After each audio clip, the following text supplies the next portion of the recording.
पहुंचा दिया जो मंजिल मकसूद तक। वो मेरे कारवां था मोहम्मद अली जिना। नक्श बेमानी में एक रंगे हकीकत भर दिया। मर्द आहन तूने नामुमकिन को मुमकिन कर दिया।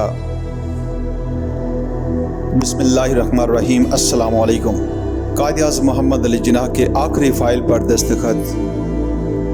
दोस्तों, कायद-ए-आज़म के असिस्टेंट प्राइवेट सेक्रेटरी फ़रख अमीन आखिरी फाइल पर दस्तखत का वाक़या कुछ इस तरह लिखते हैं। कायद-ए-आज़म अपनी मसहरी पर लेटे हुए थे। मैंने कागज़ उनके सामने पेश किया। इस पर नज़र डालकर कायद-ए-आज़म ने मेरी तरफ देखा और फरमाया, अमीन कुछ नज़र नहीं आ रहा। मैंने ये समझ कर के रोशनी की कमी की वजह से ऐसा हो रहा है, लाइट रोशन कर दी।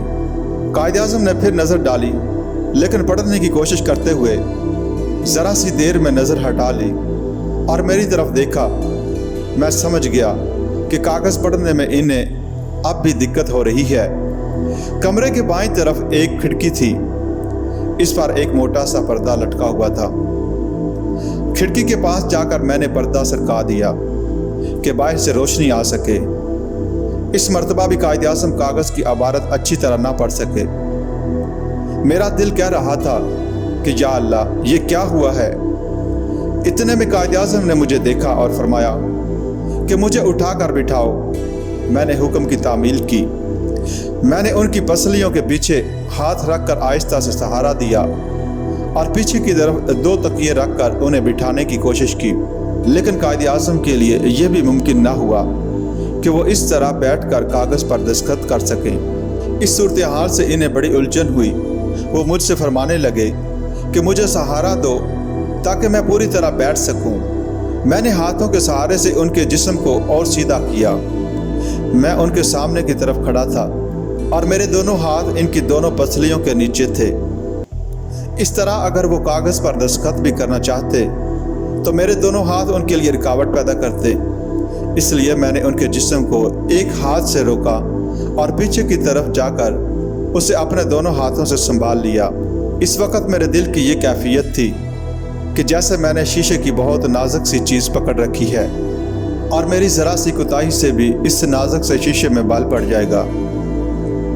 कायद-ए-आज़म ने फरमाया, काम क्यों रहे हो, मजबूती से पकड़ो। ये लफ्ज़ तहकमाना अंदाज में फरमाए गए थे, लेकिन आवाज़ में किस कदर ज़ौफ़ था। इस तरह कायद-ए-आज़म ने बड़ी मुश्किल से इस कागज़ पर दस्तखत किए। इस दस्तखत का नक्श अब भी मेरे सामने है। इनमें कायद-ए-आज़म के पिछले दस्तखतों की सी इस्तेवारी ना थी। इस वक्त मेरा दिल रो रहा था। ये नहीफ जिस्म और हड्डियों का ये ढांचा जिसे मैंने अपने हाथों में संभाल रखा था, इस शख्स का था जिसने बरसों हिंदुस्तानी और अंग्रेज़ी सियासतदानों का मुकाबला किया और जिसने मुंतशिर मुसलमानों को एक मुनज़्ज़म और ताकतवर बनाया।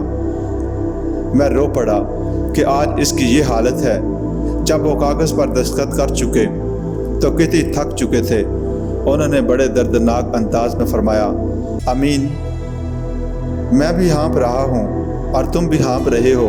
मेरा सांस बेशक तेज़ था, लेकिन इसलिए नहीं कि कायद-ए-आज़म को सहारा देने से थक गया था। मैं इसलिए हाँप रहा था कि अपने जज्बात पर काबू पाने की कोशिश ने मुझे थका दिया था। मेरे हाथों में और मेरे जिस्म में मुल्क पाकिस्तान की सबसे महबूब शख्सियत थी। वो शख्सियत जिसके एक इशारे पर लाखों आदमी अपनी जान कुर्बान करने को तैयार हो जाएं। और इस वक्त इनकी हालत ये थी कि वो बीमारी के हाथों में बस थे। इस सारी सूरत हाल ने मेरे जहन में जो इज़्तिराब पैदा किया था वो मेरे लिए नाकाबिले बर्दाश्त था। इसलिए कायद-ए-आज़म को बिस्तर पर लटाते ही तेज़ी से कमरे से बाहर निकल गया और खूब फूट फूट कर रोने लगा। इसके बाद से मेरी कोशिश ये होती कि जहाँ तक मुमकिन हो मैं कायद-ए-आज़म की खिदमत में ना जाऊँ, इसलिए कि वो जो ही मुझे देखते तो उन्हें कोई ना कोई सरकारी काम याद आ जाता और इसके मुताल्लिक़ गुफ्तगू शुरू कर देते। 10 सितंबर को कोयटा में उन्होंने मुझे तलब फरमाया और पूछा, क्या सब कुछ तैयार है? मैं आज ही कराची जाना चाहता हूँ। कराची पहुँचकर कायद-ए-आज़म को जिस मुकाम में ठहरना था वहाँ के सारे इंतज़ाम मुकम्मल हो चुके थे, लेकिन हम लोगों का ख्याल था कि हम 15 से पहले वहाँ नहीं जाएंगे। میں نے عرض کیا کہ جی ہاں قائد اعظم، لیکن اس بات نے مجھے اس درجہ متاثر کیا کہ میری آنکھوں سے آنسو نکل پڑے۔ میں سوچ رہا تھا کہ ان کی حالت اس قدر نازک ہے، پھر بھی ان کے دل سے مملکت کے کاموں کا خیال نہیں جاتا۔ اگلے دن ہم کوئٹہ سے چل دیے۔ کراچی پہنچنے کے کچھ دیر بعد ان کی حالت خراب ہو گئی۔ میں آخر وقت تک ان کے پاس ہی تھا۔ رات کو 10:10 پر ڈاکٹر نے ان سے کہا، قائد اعظم آپ زندہ رہیں گے؟ قائد اعظم بولے، نہیں اب نہیں، اور اس کے 15 منٹ بعد وہ نہیں رہے۔ ملت کا بانی دنیا سے رخصت ہو چکا تھا۔ ہم سے رخصت ہو کر وہ فنا نہ ہونے والوں میں جا ملا۔ قائد اعظم کے آخری لمحات بے حد پرسکون تھے۔ موت کی آغوش میں ہمیشہ کی طرح خاموش اور پرعظمت نظر آ رہے تھے۔